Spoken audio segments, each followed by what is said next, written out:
Hello everyone, I am Gyan and you are learning Computer Science with Python for class 11th. In this video we are going to learn about typecasting in Python. Typecasting in Python. Sometimes you need to change type of a value in any expression. Okay? For example, sometimes in your expression a value is integer which you want to change to float. Sometimes in an expression, your value is float which you want to change to integer. Sometimes in your expression, a value may be a string 223 in string which you may want to change in integer. Therefore, one type can be converted to another type by typecasting. Typecasting is a way to convert one type in another type. More accurately, one data type into another data type. Data type into another data type. There are two types of typecasting supported by Python. One is called implicit typecasting, which we already have seen in the previous video. Implicit typecasting, and other one is called explicit typecasting. Explicit typecasting. Let's first understand implicit typecasting. Although we already have talked about it in the previous video, but for the completeness of this video, let's see about implicit typecasting. See, when you have an operation like 2 plus 2.0 and that operation involves two different type of data, then the data at the lower level gets promoted to the data at higher level, and this happens only with arithmetic operations. What I mean here is, here before adding 2 to 2.0, first 2 will be converted to 2.0 and then will be added to 2.0. When you try to add 3 plus 4 plus 5j, this is the complex number, this is integer, then first integer will be converted to complex number before you add it to the complex number. Okay, so data at the highest level is called complex number. Complex number. After the complex number we have called float, and after the float we have whole numbers, means integers. Suppose that you have an expression 2.0 plus 4 plus 5j, then first 2.0 will be converted to the complex number, means 2.0 will be converted to 2.0 plus 0j, and then that is going to be added with 4 plus 5j. This is called promotion of the float to the complex number. Okay, so such conversions happens automatically by Python while evaluating an expression. Such type of conversion is called implicit typecasting. Okay, implicit type conversion that Python supports automatically. Apart from implicit typecasting, you have something called explicit typecasting, which as a programmer you can do, called explicit typecasting. Explicit typecasting happens in Python by the use of type functions. There can be multiple type functions possible. One is int function, other one is float function, third one is complex function, fourth one is str function, fifth one is bool function. I think we already have used many of them in the previous videos.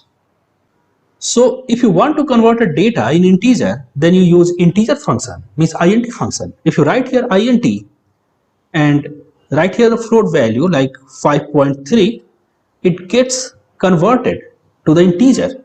Whatever was there at right hand side of decimal point, that will be truncated. Like if I write here 5.9, then it is going to return 5. So this is the int function.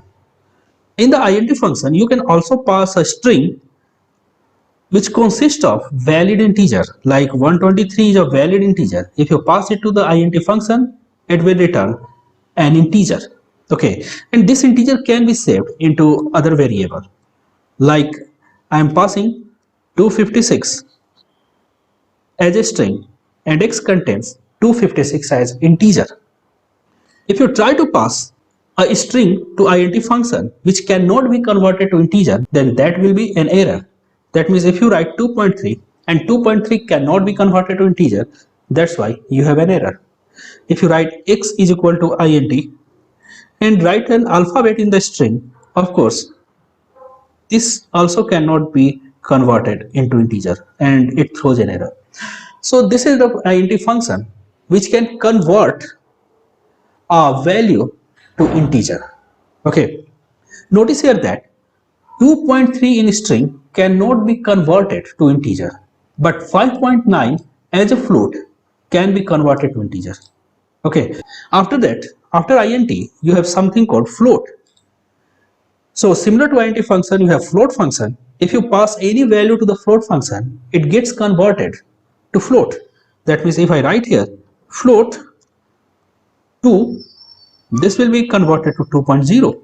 If I write here float in a string, if I write 3.5, it will convert it into float 3.5 from the string 3.5. If I write here float and in the string I write just 3, it will be converted into 3.0. Notice that the string float was not able to convert into integer, but the string integer got converted to float. The next function we have to use is complex. In the complex function, if you pass an integer, it will be converted into the complex number. In the complex function, if you pass a float, it is also going to be converted into complex number. In the complex function, if you pass a string as integer, let's see what will happen.